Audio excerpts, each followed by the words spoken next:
A little bit of history that goes along with some of the recent pieces of events back in 1936 through 39, in which the media portrays it as an Arab revolt in the British Palestine.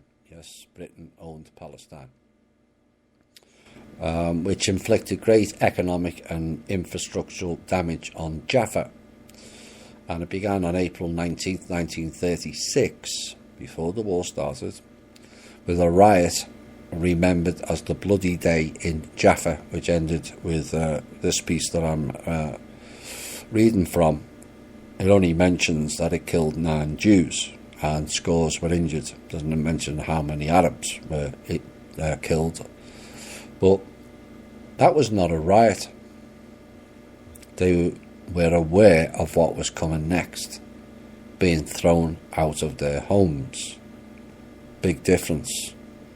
Now, the Arab leadership at the time declared a general strike, which began in the Jaffa port, which was a major port at the time, and a place that had already become a symbol of Arab resistance. Military reinforcements were brought in from Malta, Knights of Malta, and Egypt, no surprise, to subdue the rioting which spread throughout the country. Now, the old city, with its maze of homes, winding alleyways and underground sewer system, provided an ideal escape route for the rioters fleeing the British Army. Like I said, this was before the war. It was all being set up. In May, municipal services were cut off, the old city was barricaded, and the access roads were covered with glass and nails.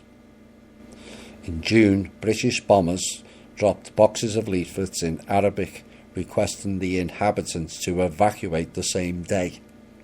And on the evening of June 17th, 1936, 1,500 British soldiers entered Jaffa and a British warship sealed off escape routes by sea.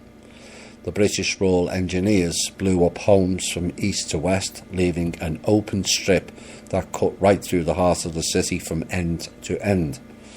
On June 29th, security forces implemented another stage of the plan, carving out a swathe from north to south. The mandatory authorities claimed the operation was part of a facelift of the old city. Really.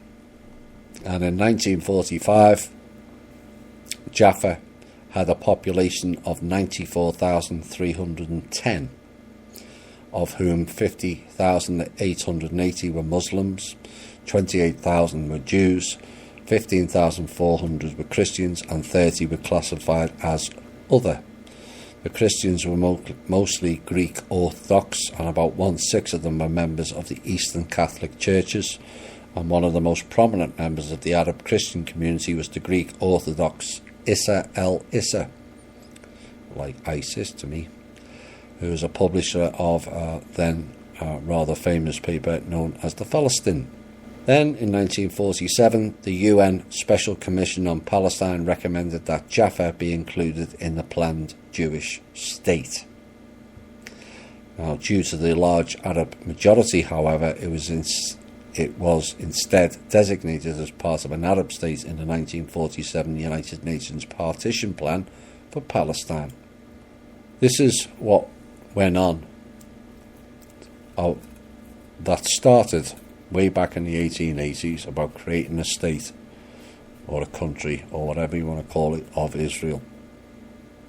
It was declared in 1919 by the Balfour Declaration along with a Rothschild, and then in 1936 they started bombing and removing the Arab people, all setting the stage to move their people into the new created country, Israel, largely at the behest of the British and of the royals.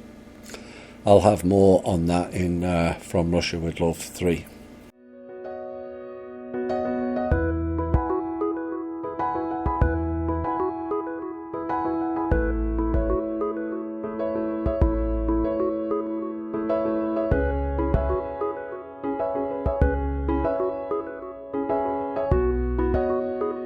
you.